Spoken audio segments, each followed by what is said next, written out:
we're so used to dealing with like these commodity type businesses. Like if you're buying a widget, if you're going to buy shampoo, you really don't care who you buy shampoo from. You know what shampoo you want, right? You'll just go buy it from, whatever store. And it doesn't matter if you bought it from the drugstore or the grocery store or from Ulta or, wherever you're going to go. Shoot, you just go buy it from Amazon. Then you don't have to leave the house, right? Because of those commodity type things that it doesn't matter as much, But if you're actually, like you said, going to be working with somebody or putting your hands on somebody, or you're going to be working with somebody's kids, or someone's going to be coming into your house, I think in those types of instances, or if it's a high ticket item, like people want to make sure that they're going to be taken care of.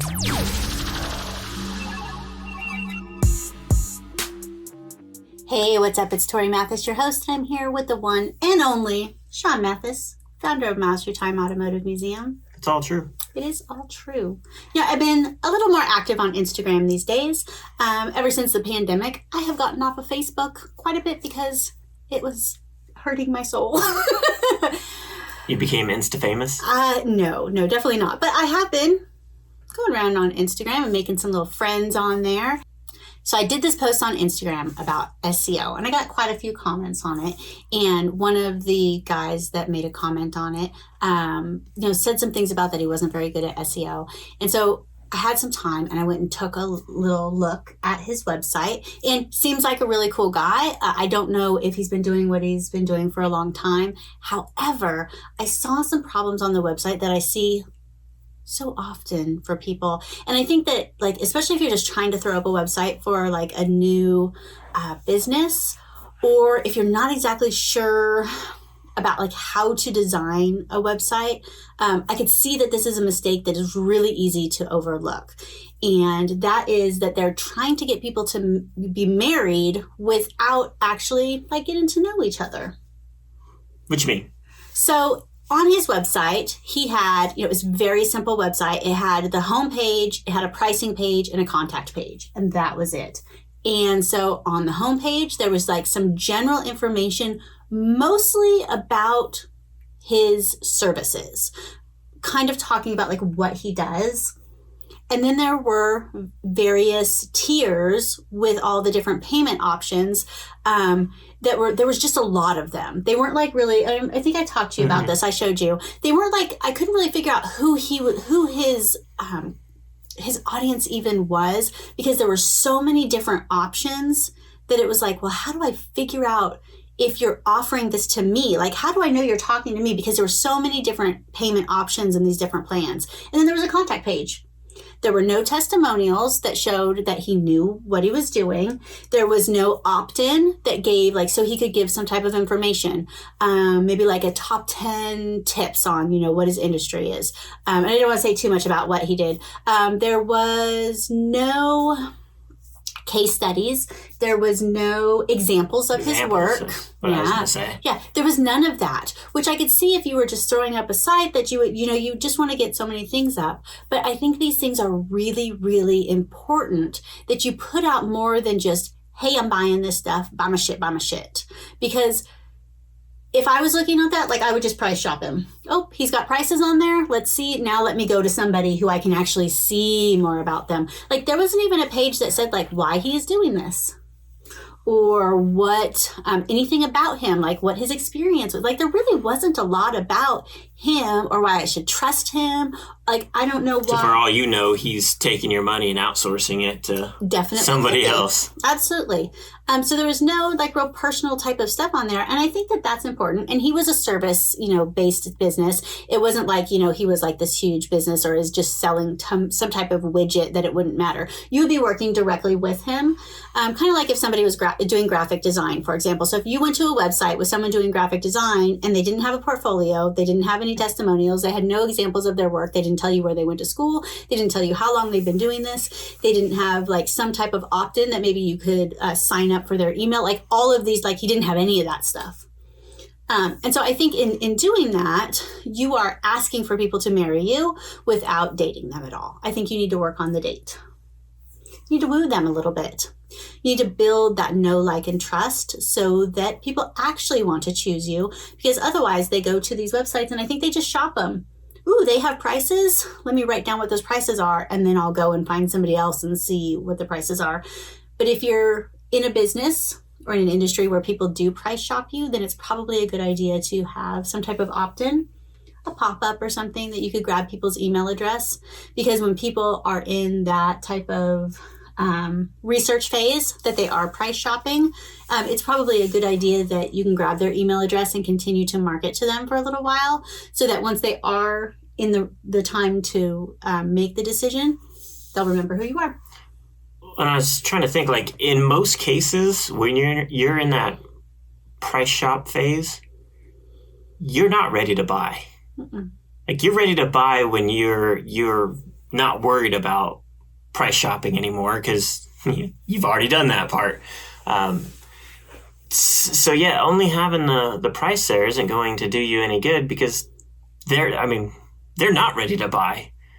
Yeah, in most cases, none of them are going to be ready to buy at that point, because there's nothing there other than the price. So it's, price here, and then switching over to the next one, see that price, and then they're going to go and they're going to look at all these different prices, and they're going to go, well, I liked what this website had to offer and how they had it all laid out, and I liked their examples, and they come to this guy's website and it's like, well, he had prices, like it's you see, and then you go, well, unless it was so much less than the other ones, but then you start getting nervous. You're like, it doesn't really fit in with the rest of them. Is this even because that's the thing, is how many of these are scams? Right. Well, and that's why I think it's important. People are like, I don't want to talk about me, or they don't want to like say a lot of bit about them.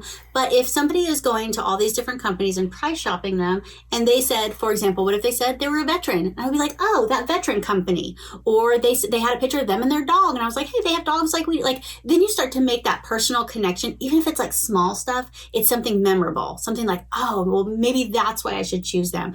Maybe they say where they went to college. Around here, everybody's super big on like which college you went to, and so you pick people because they went to University of Georgia, right? Like, so putting some of those personal information things on and it doesn't have to be like all over your website, but I think you need to put that kind of stuff somewhere so that that makes you memorable. It makes you connect with them, so that you do end up being remembered when people are finally making that decision. Right. Well, that's where, if you have that opt-in and you get their email, you're then able to, reach back out to them and, give them a little bit more, explain a little bit more about what it is you offer. If they're price shopping and they've gotten, 10 different prices from all these different companies, and you're the only one that's emailed them, 3 times in the last, 2 weeks, and now all of a sudden they're ready to buy, you're top of mind. Right. I'll give you another good example. Okay. I hurt my stupid shoulder again. My shoulder was not very happy with me. And so I was looking for some place that I could do physical therapy. I thought maybe chiropractic, maybe massage. I wasn't really sure. The last time I hurt my shoulder, and it's just overuse. It's not like I broke it or anything like that. But since it happened again, I knew I needed to do something about it. I didn't want to call my regular doctor. I didn't know what they would really do anyway. So I thought, okay, I will look for a place locally and see what I can find for some type of, physical therapy. And so I found a couple of places, and I was actually looking for massage and looking for like a physical therapy type massage, like more of like a sports massage type thing. And I went to a couple of different websites. One of them, I ended up finding two that had really good reviews. So there was that social proof. Again, that first guy I was talking about, he had no reviews, no testimonials, no, like, my mom says I'm great. Like, there was nothing there. So I found these 2 companies. They seemed pretty good. Both of them had really great Google reviews. When I clicked through to the website, one of them was a corporate site, which I don't have any problem with corporate sites. I have no problem with using a franchise. I know sometimes that's how people need to build their business. I am totally cool with that. I do kind of like a mom and pop because that's like how we are. But when I went to that site, it had no information. It was like a squeeze type funnel page where all they wanted you to do was request an appointment. And anytime I tried to click around, it just wanted me to pick my location and then make an appointment. But I wanted to know, like, did they have chiropractic? Did they have massage? Like, what kind of massages did they have? What kind of things did they offer? Like, there was no information. I'm in research mode. I need information. I'm looking for information. This site would not give me any information. I don't even know if their site had that information because it just kept trying to get me to make an appointment. Book it blindly, for real. Maybe because, I don't know, maybe the name was enough. like the name recognition, because it was like a But you didn't chain. recognize it, right? The joint. I don't know. Oh, I've seen it. I've seen it, but it wouldn't give me don't any know anything information. about 'em. I want to know how you're going to help me with my shoulder. And so when I went to this other one, which was a smaller company, which did have multiple locations, when I clicked through, there was an option to make an appointment, but it allowed me to go through the website and look up shoulder, look up massage, look up other options that they have, like other services that they had. And, they have this and they have this. And, look at all these pages about like what's wrong with your shoulder. And hey, make an appointment and then we'll figure out what you need. So remember you said you're going there and they're not going to do anything? Okay, so I was able to search for all of these things about shoulder injuries. And it was like, here are some of the things you can do. Here's here's some physiology about what's going on your shoulder. We can help you. We can help with shoulder problems. Rather than it was just like, here's our packages, sign up, make an appointment, contact now, give us your contact information. And so when I made the appointment, I actually went there, not for chiropractic, not for a massage. I went there for them to take a look at my shoulder and see what they thought. And then once I got there, they made a plan and then kind of told me I should go talk to my doctor, which I did, and, made an appointment with them. And after I heard back from my doctor, I went and talked to them and we fully developed my plan. And now I'm a customer of theirs. Why? Well, it was great that they had the reviews because that allowed me to see their social proof. People trust them already. But when I went there, they had information. They had a list of all their services. They had all these different things that allowed me to do my research, to stay on their website. They did not have any type of pop-up or any type of lead magnet other than make an appointment, which if they would have had something like that, I would have totally signed up for it. Then I would have been on their newsletter and I could have got things like that, which I have not gotten an email from them, even though I have gone to them a couple times.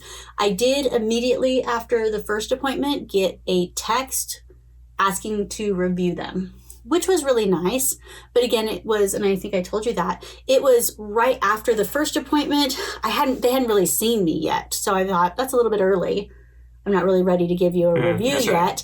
Right. And so now I've gone twice and actually had a massage and had an adjustment. They have not texted me again for a review, which now that I've actually seen them, this would be a good time to probably do so, which they haven't done. So, not like a perfect type thing, but if you look at the first one, they just had lots of different, the first guy that I was talking about had lots of different packages, but none of this information.